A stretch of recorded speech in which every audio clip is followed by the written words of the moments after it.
As the Indiana Fever's hopes of going ahead of round one have ended, the team is looking to rebuild, which might involve a certain Fever star to leave the team. Despite the chances of Kelsey Mitchell exiting the team, the Fever stars Caitlin Clark, Lexi Hull, Aaliyah Boston, and Erica Wheeler have showered their praises on the 28-year-old via Instagram on Monday. Mitchell had posted a series of photos from the Indianapolis-based franchise's season this year and had written a caption talking about her year that looked to be full of ebbs and flows for her. Taking note of the same, her teammates swiftly came to cheer her up as Clark commented, "Proud of ya." A similar emotion was displayed by Hull, who wrote, "Lots of love for you." Adding to the same sentiment, Boston enumerated, "Agent Zero, love, the best leader." Meanwhile, Wheeler expressed, "Thank you for allowing me in, dog. Shit deeper than this. You one hell of a human. One day you gotta share your story, gang. Shit will inspire folks. Pop's proud of you."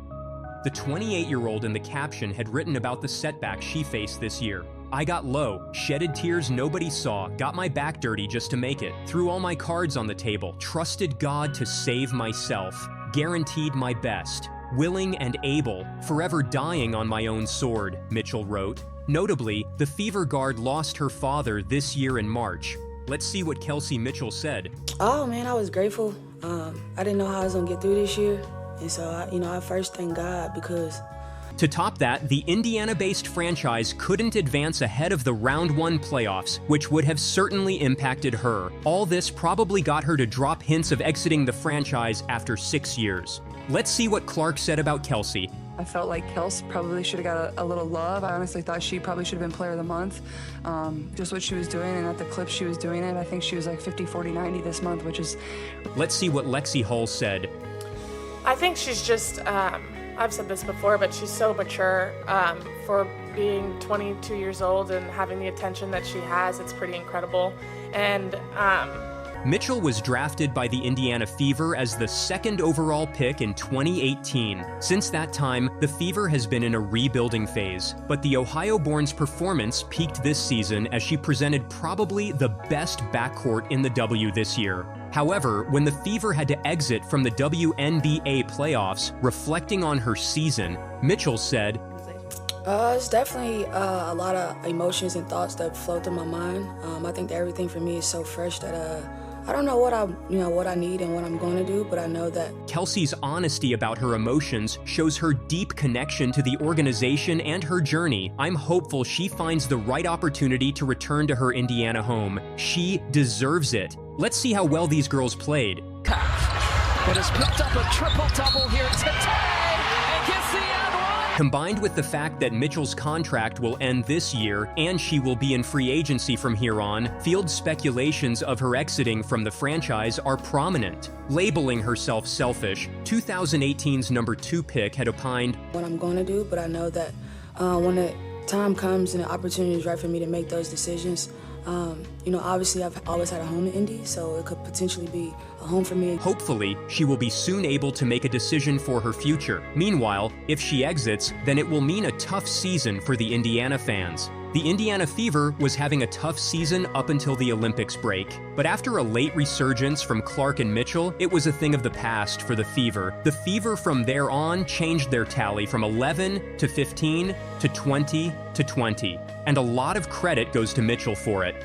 While Clark dominated with her assists and scoring, Mitchell assumed the role of an alpha in games where the Iowa alumna would play the second fiddle. Her 36-point performance against the Dallas Wings in September will always be remembered for saving the Fever timely during the game.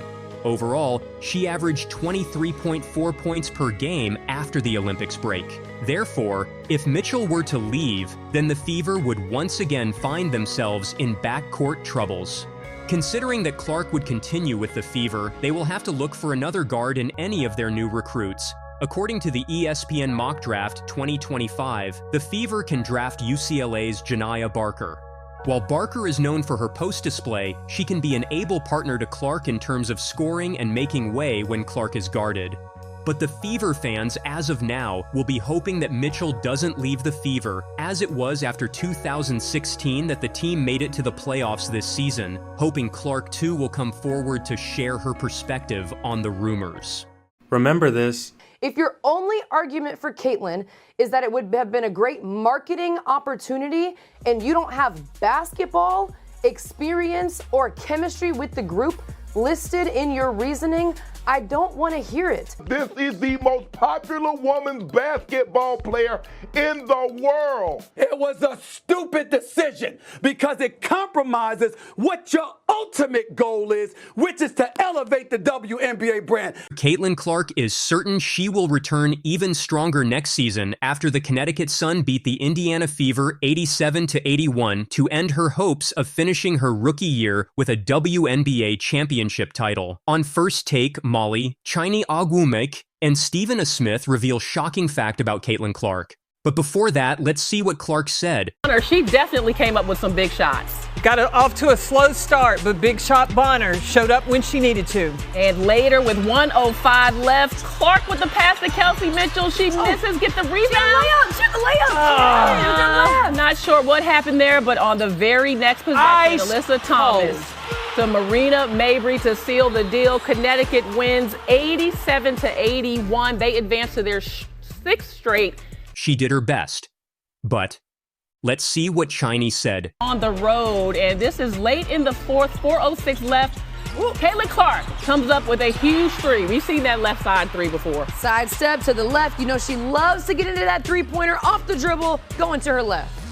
1:56 left. Alyssa Thomas with the pass to Dewana Bonner. She definitely came up with some big shots. Got it off to a slow start, but Big Shot Bonner showed up when she needed to. And later, with 1:05 left, Clark with the pass to Kelsey Mitchell. She misses, get the rebound.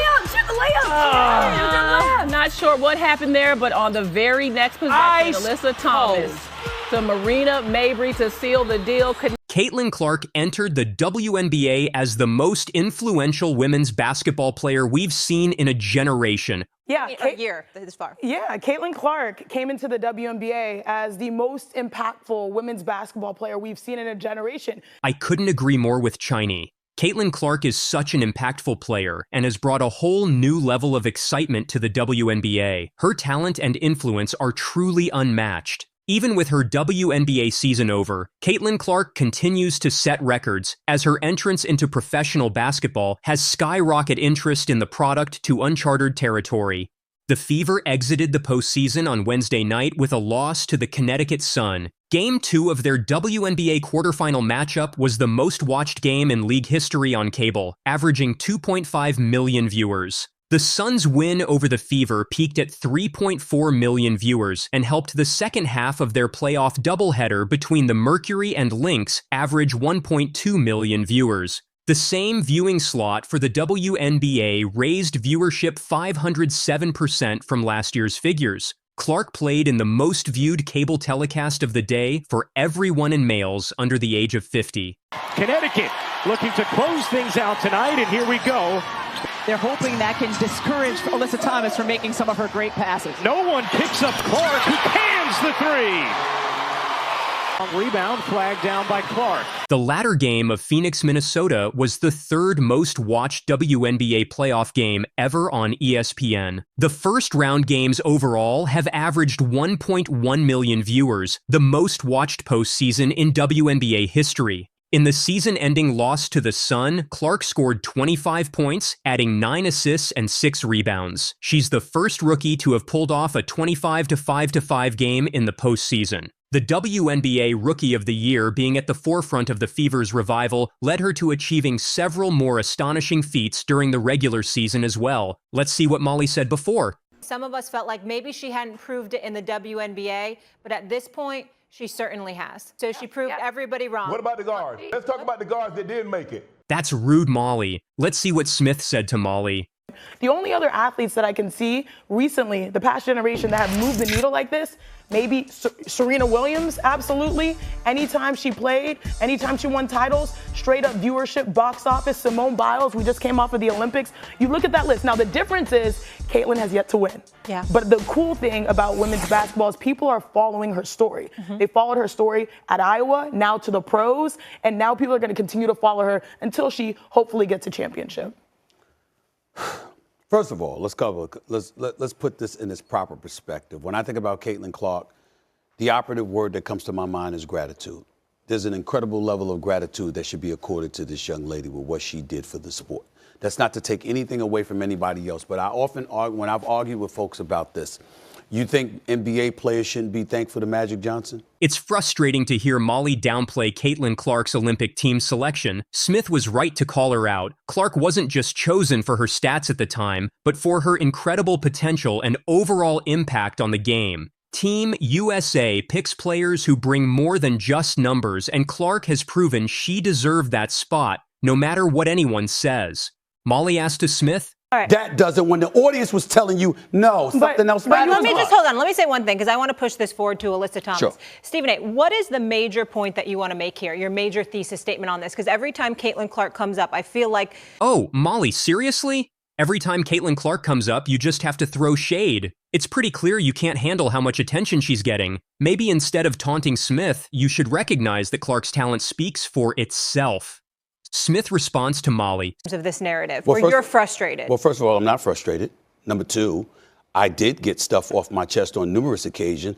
I'm just reiterating my points because I think one of the things that needed to be mentioned was that even though Caitlin Clark is new to this, and even though she has proven to be a potentially sensational player, the resentment that some, not most, not all, but they say some, those who squeak get the loud, I forgot the phrase, but that stuff that was going on was real.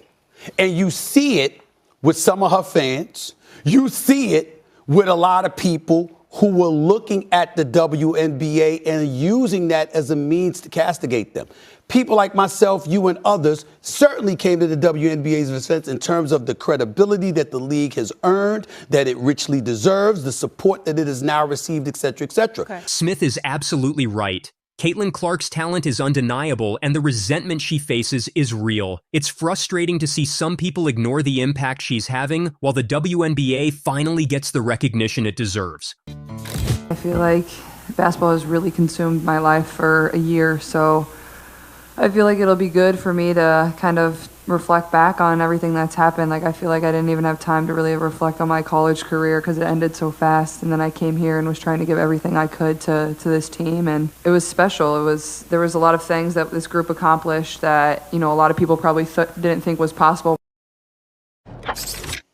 All right, Caitlin finally getting a moment to breathe, right? As she just mentioned, didn't even get to reflect at all on her college career and just jumped right into things and had an epic season. How would you describe, Chene, her historic career? Yeah, a year this far. Yeah, Caitlin Clark came into the WNBA as the most impactful women's basketball player we've seen in a generation. And I can totally understand where Caitlin is coming from. She's been nonstop, giving everything to her teams, and it's amazing to see how much she's accomplished. Taking time to reflect on her journey makes sense, especially after such a whirlwind year. She's done so much that people didn't expect, and fans can't wait to see what's next for her.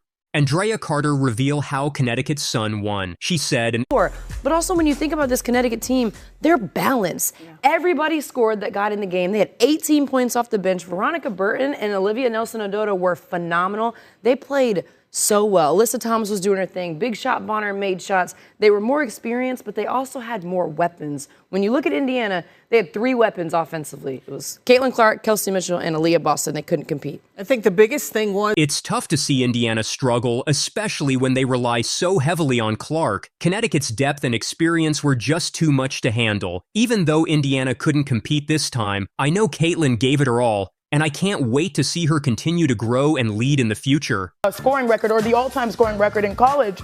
But now you see her in the WNBA, and you can say the exact same thing. Most impactful that we've seen in women's basketball for those same 2 reasons.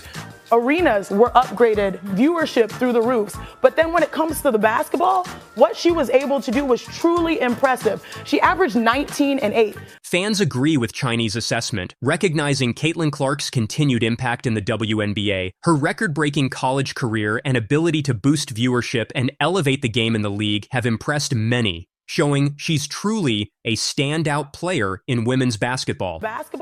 What she was able to do was truly impressive. She averaged 19 and 8. For some context, I won Rookie of the Year. I think I averaged 12. It is a huge feat to get those types of numbers. After Olympic break, you mentioned it, Molly. It's like finally she can wait, waiting to exhale. Totally. 23, 9, and 8 were her averages, bringing the Fever to the playoffs. I know that there was a big three with Aaliyah Boston and Kelsey Mitchell as well, but what she has been able to do has transcended not just women's basketball, but it's women's sports in this moment. Fans amazed by Caitlin Clark.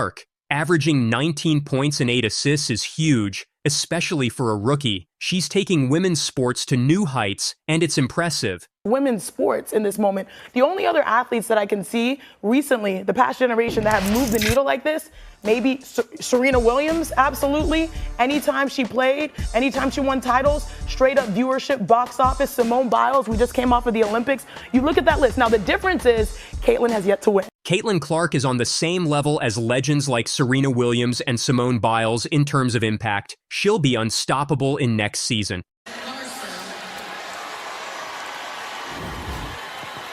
And Angel Reese knows a ring is coming.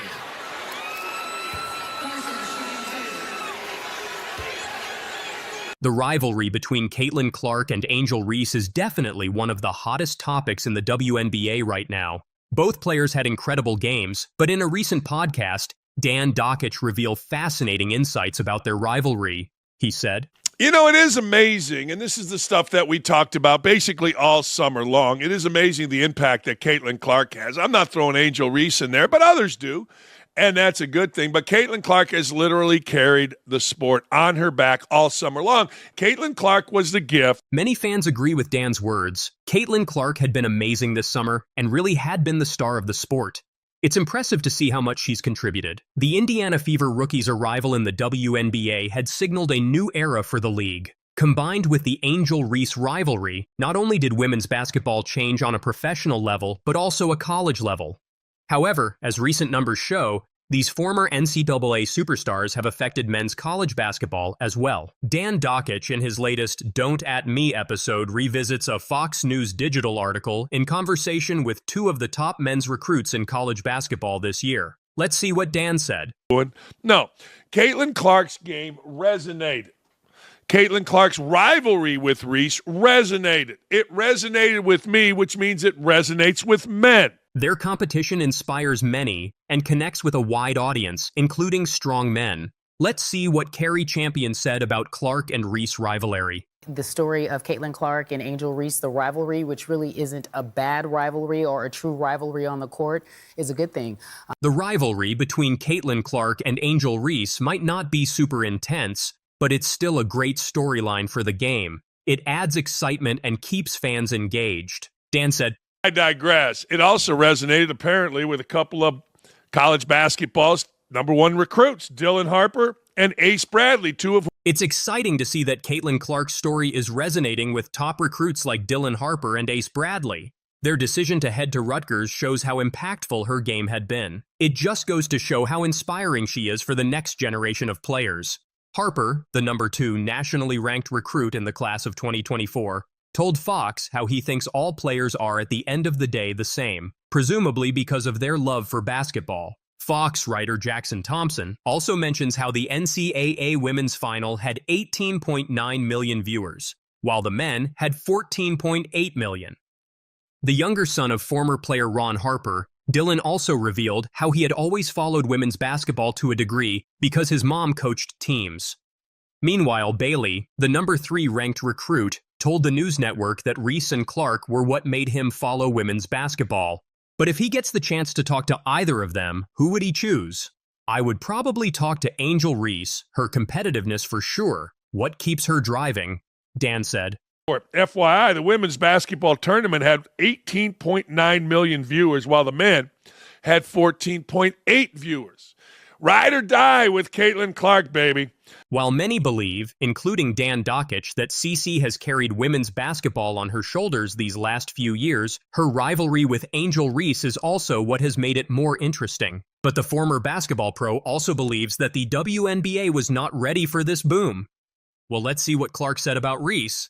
I don't think I've ever been her teammate before with even a USA basketball or anything like that. So I know people are going to be really excited about it, but I hope it doesn't take away from everybody else. Like, this is a huge accomplishment for everybody on Team USA and everybody on Team WNBA. Like, they all deserve the same praise. Like, I don't want it to take away from any of that and just be the focal point of All-Star Weekend, because that's not fair to them. And, you know, obviously this is something that's really hard to accomplish. So the best we can celebrate all of them will be great. And just going to obviously soak in the experience, because you never know if you're ever going to be able to get back there, and it'll be fun for all of us. She is amazing and respectful. How could we not support her? No matter what critics said, let's see Clark record breaking performance. Corrals it, veers into space.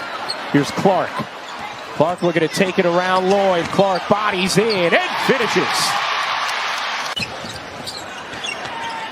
Clark trying to shake Whitcomb. Step back is good. In the mid-range for Caitlin Clark. Miss there from Lloyd. Clark the fling ahead. Oh, what a dime! And Mitchell lays it in! And Caitlin Clark officially has the most assists ever. Assist, another get ahead. Caitlin Clark, head up, right in stride for Kelsey Mitchell. She does not have to alter her speed one bit. Here's Katie Lou Samuelson. Can't hit the three in the corner. Boston the rebound. Clark a good look. She got it.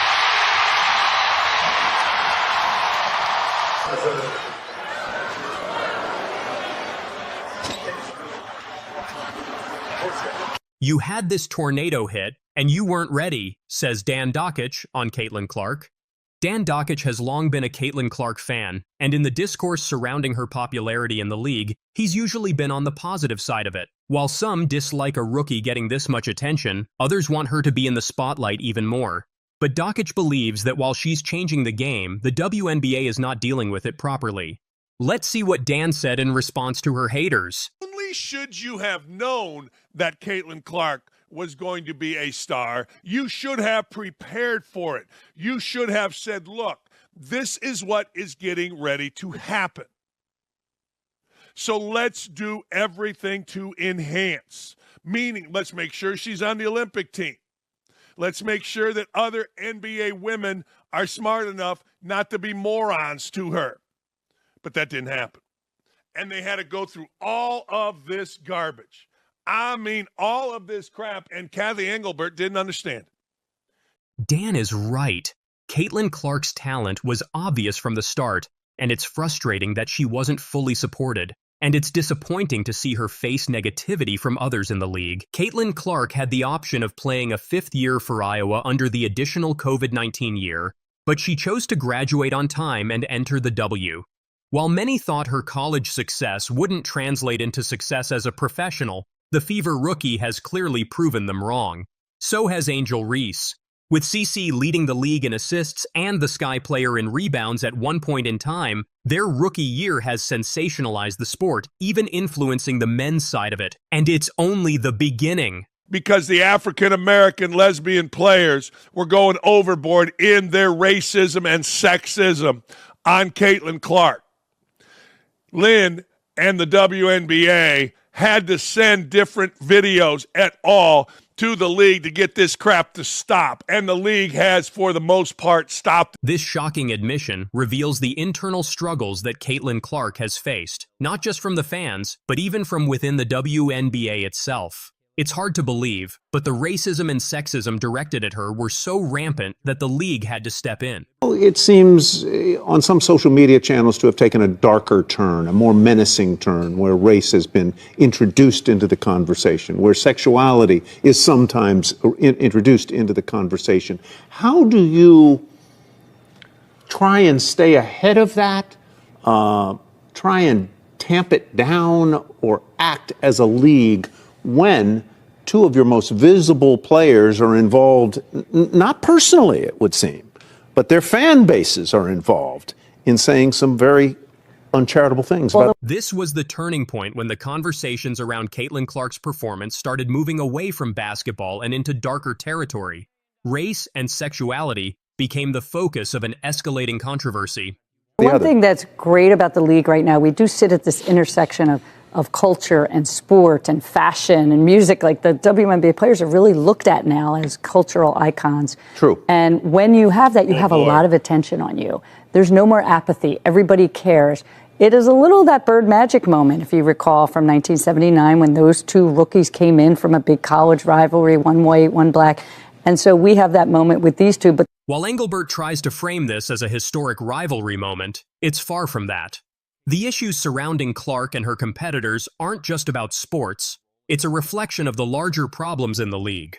Well, I mean, might as well. Caitlin Clark, they got their ass beat last night. But, man, Charles Barkley said this a couple days ago that the WNBA could not have effed this up more. Kathy Engelbert, who is the commissioner, is facing criticism from members of the Players Association for not condemning racism and homophobia, which was, of course, and inevitably tied back to Caitlin Clark. Barkley lays it all out. This was a failure on multiple levels, and now Clark is at the center of it all.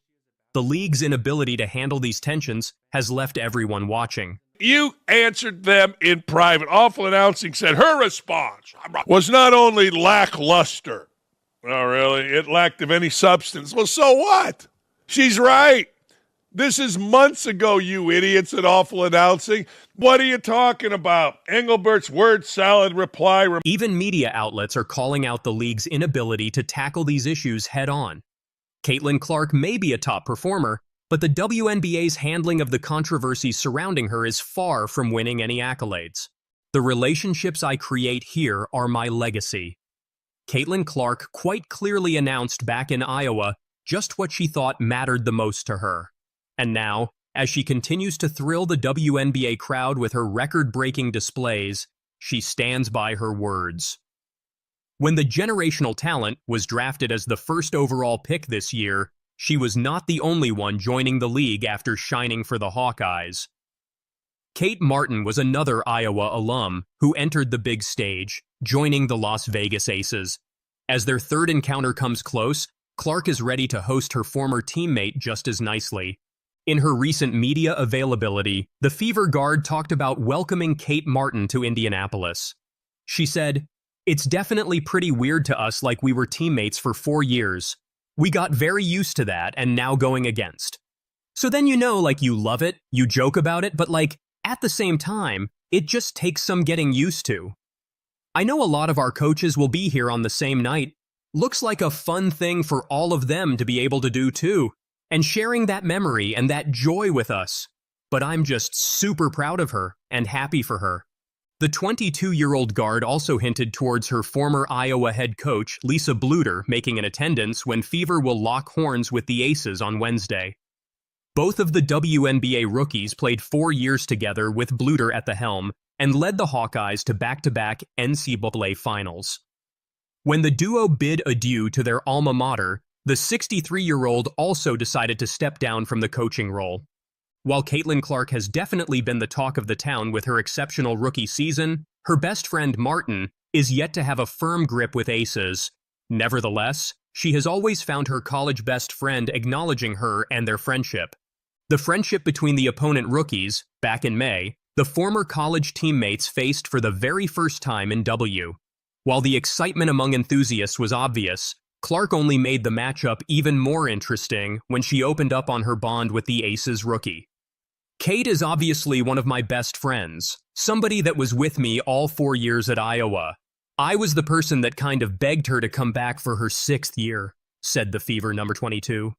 After taking a redshirt year and benefiting from the NCAA's COVID-19 eligibility extension, Martin announced in February 2023 that she would be returning for a 6th and final season with the Hawkeyes. She, along with Clark, led the team to the finals, but could not sweep the championship after falling to the South Carolina Gamecocks. Caitlin isn't much of a defender either. 2/3 of the way through the year, it was clear. She was on an all-time record turnover pace. And for 2/3 of the year, Caitlin's three-point shooting ranked near the bottom of the league in percentage. I still get frustrated because she won't shoot enough in fourth quarters because she defers to her vets. Angel Reese is actually a poor defender. Angel's team has now fallen to 11-22, so she isn't having nearly the impact that Caitlin is having on her team. Angel Reese is better than Caitlin Clark, is saying Rodman was better than Michael Jordan. The truth is, Angel's a poor shooter of the basketball. I don't know any other way to say it. She's just a poor shooter. Skip didn't hold back when it came to discussing two of the WNBA's most talked about rookies, Caitlin Clark and Angel Reese. Let's see how Skip absolutely destroyed these young stars. Caitlin isn't much of a defender either, though she can and she will steal the basketball. She's 15th in the WNBA in steals. First up, let's talk about Caitlin Clark. Now, we all know she's been making waves in the league, but Skip's not buying all the hype. He starts off by dropping this bomb. Caitlin isn't much of a defender either. Ouch. That's gotta hurt for all the Clark fans out there. But wait, there's more. 2/3 of the way through the year, it was clear she was on an all-time record turnover pace, the likes of which I have never witnessed. It's almost like she was trying to turn the basketball over. Skip doesn't stop there. He goes on to absolutely roast Clark's ball handling skills. According to Skip, 2/3 of the way through the year, it was clear she was on an all-time record turnover pace. An all-time record? That's not the kind of history you want to be making in your rookie year, Caitlin. Caitlin's three-point shooting ranked near the bottom of the league in percentage.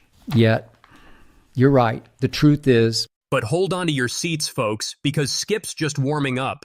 He then takes aim at Clark's shooting, saying, for 2/3 of the year, Caitlin's three-point shooting ranked near the bottom of the league in percentage. Near the bottom of the league? That's not what you expect from someone who's supposed to be a sharpshooter. I still get frustrated because she won't shoot enough in fourth quarters because she defers to her vets. She's got horrendous pressure on her. And just when you think Skip's done with Clark, he delivers this final blow. I still get frustrated because she won't shoot enough in fourth quarters because she defers to her vets. Looks like Skip thinks Clark needs to step up and take charge in crunch time. No mercy from Bayless today. Now let's turn our attention to Angel Reese. If you thought Skip was harsh on Clark, wait till you hear what he had to say about Reese. Angel Reese is actually a poor defender, Brittany. Right out of the gate, Skip drops this bombshell. Angel Reese is actually a poor defender. Wow. For someone who's known for her physical presence on the court, that's a pretty damning assessment from Skip. Angel's team has now fallen to 11-22, so she isn't having nearly the impact that Caitlin is having on her team.